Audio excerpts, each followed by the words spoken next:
tomorrow is Kartika Purnima.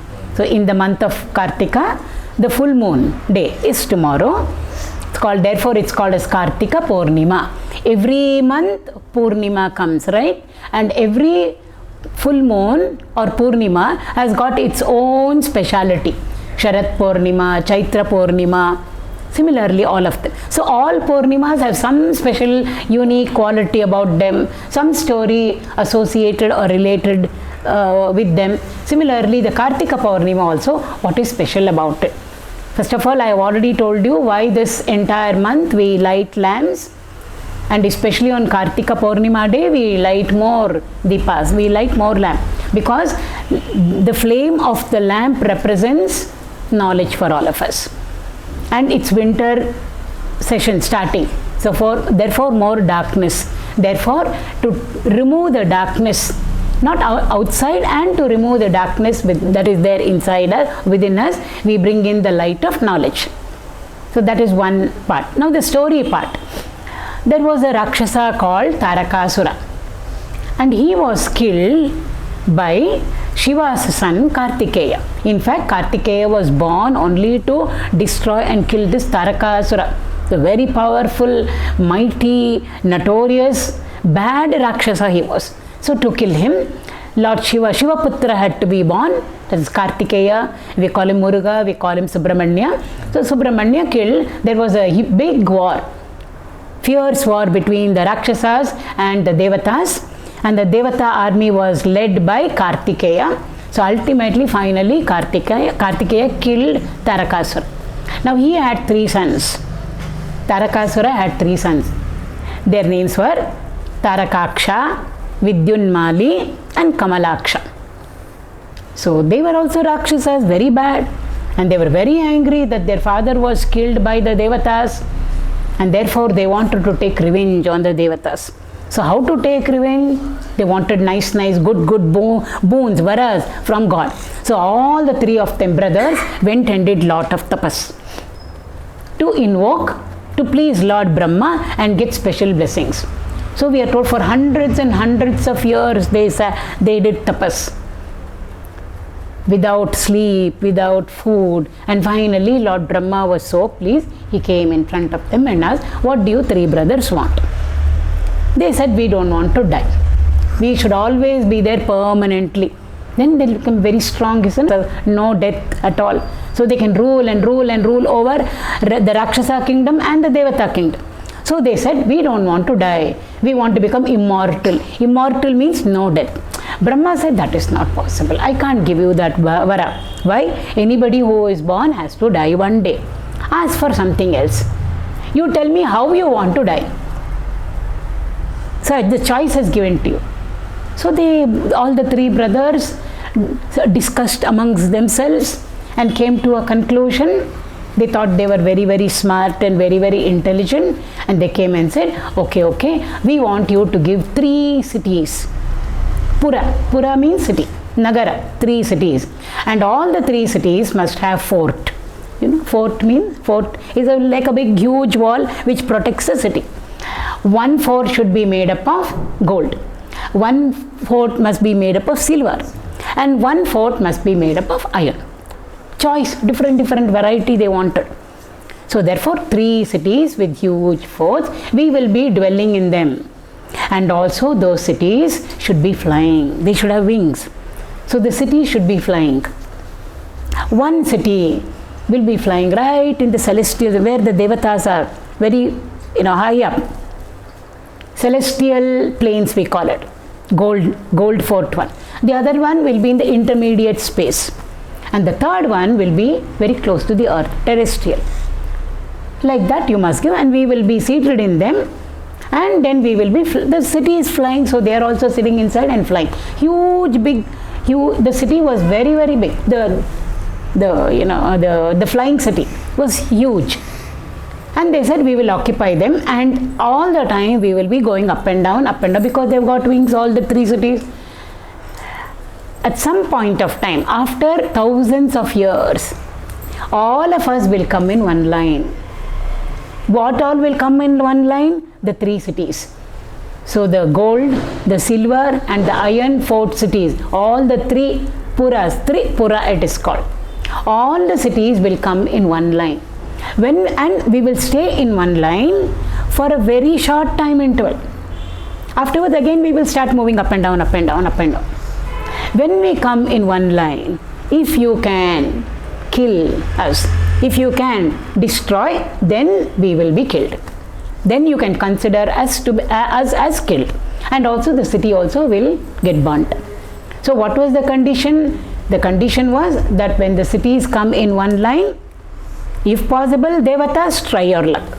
If you can kill us, only at that time you can kill us. When we are not in one line, no matter what, you will not be able to kill us. Such a boon or vara give the Rakshasas asked Brahma. Brahma said okay, and then he gave the vara and went in. So beautiful 3 cities were, created by the architect of the Asuras, of the Rakshasa. And like I said, one fort was made up of what? Gold. Other one was made up of silver. One was made up of iron. All of them sat inside and they started flying about and then ruling over their people. And then because they now became very powerful and mighty, they went and attacked the Devatas. They, defeated them, and then very arrogant. They tortured the rishis. They created havoc amongst the good people. This is what they went on doing. Now you can ask, how can there be a city which is flying? Our planes are flying around. No.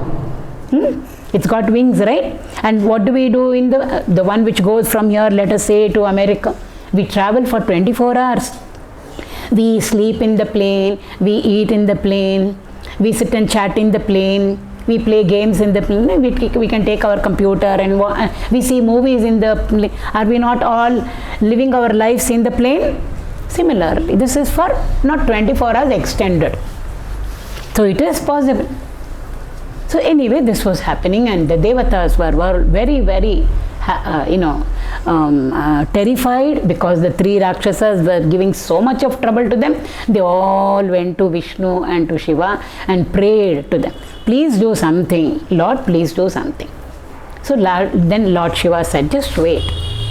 I'm waiting for them to all come in a line. See, when we know we should not come in a line, we will always be going up and down, up and down. But they became so arrogant, so egoistic, that at one point of time they forgot the vara that Brahma had given to them. And he said, I'm waiting for that time when they forget and all of them will come in one line. So Lord Shiva waited over there. Now he wants bow, arrow, a chariot, and be ready to kill these Rakshasas when they all come in one line. So from where did Shiva get the chariot? Mother Earth became the beautiful golden chariot. So who created that beautiful chariot for Lord Shiva? Vishwakarma, the architect of the Devatas. He created a beautiful chariot. So we are told, the story says, Mother Earth herself became the chariot. He needs a bow. So what became the bow? Mount Meru, Himalayas. We say Meru is a part of the Himalaya. It became the bow. The bow needs a string, right? There is a string. The arrow is placed, and then the tension of the string gives the momentum or the velocity for the arrow to move ahead. So Vasuki the snake, which is always adorning Lord Shiva's finger, ring finger, it became the string. And Lord Vishnu himself became the arrow. Imagine. See how beautifully Lord Vishnu and Lord Shiva both came together to kill or destroy the Rakshasa. Rakshasa stand for anything that is undivine, evil. And Lord Shiva there represents everything that is good. So finally, the good and the bad are in war with each other.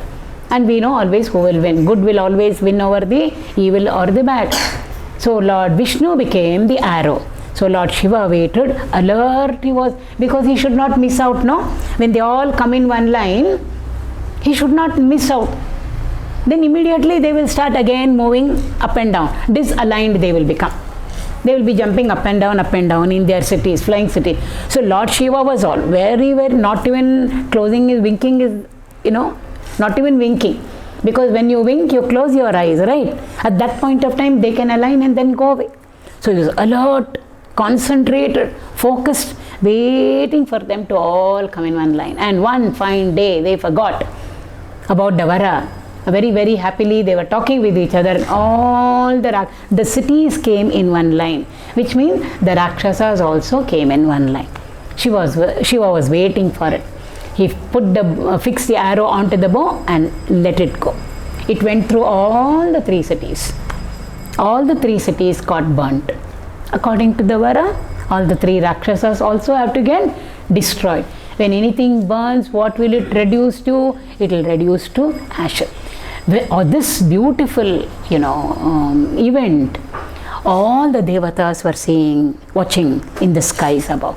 They were all waiting. They were all watching. So all the 3 cities, along with the Rakshasas, reduced to ash. You know ash, you've seen, right? That white ash. And Shiva was also so happy that he was able to accomplish this for the devatas. So what did he do? Anyway, he is always Bhasma Dhari. Shiva loves ash. He smears himself with ash, right? So he took that ash and smeared himself all with the ash and started doing his beautiful nritya. Whenever we are happy, we sing. Whenever we are happy, we dance, right? So Shiva started doing his dance. It is called, now these 3 Rakshasas, they are together along with their cities. It is called as Tripura. 3 cities, 3 flying cities. Tripura Samhara. Samhara means to destroy, to kill.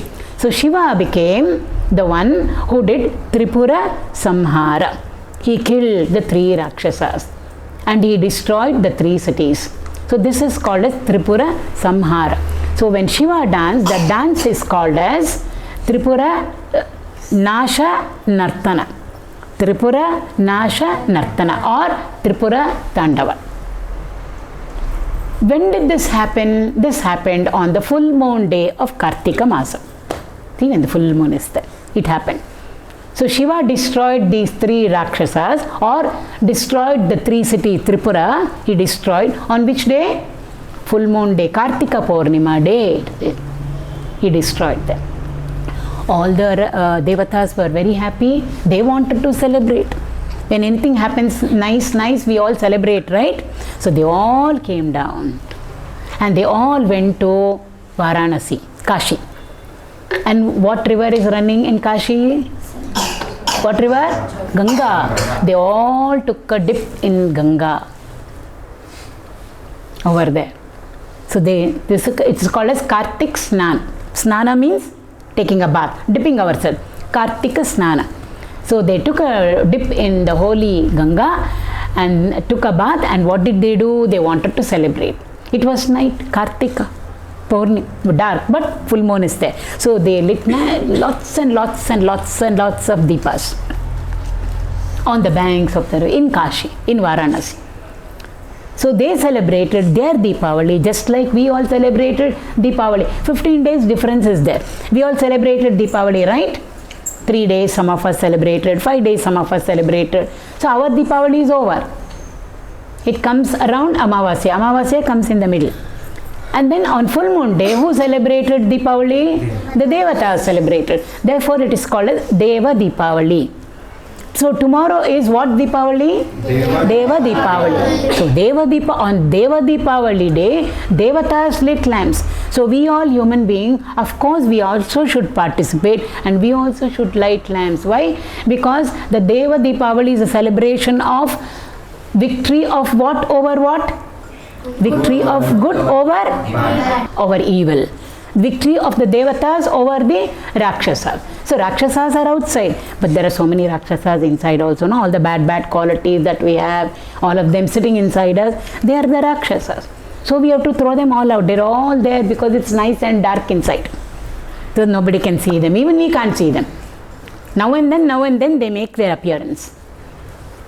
Then we become bad. Then we become angry. Then we become not like that. So therefore, when will the Rakshasas go away? When light comes in. Nobody can hide in the dark, right? So therefore, on the Kartika Purnima day, we light the lamp and pray to the Lord, asking Him for light of knowledge. So when the light of knowledge comes to us, all the bad qualities that are there in us will make their exit from our mind, from our heart, and we will all become good. So this victory of good over evil, or victory of good over bad, is celebrated on Kartika Purnima day.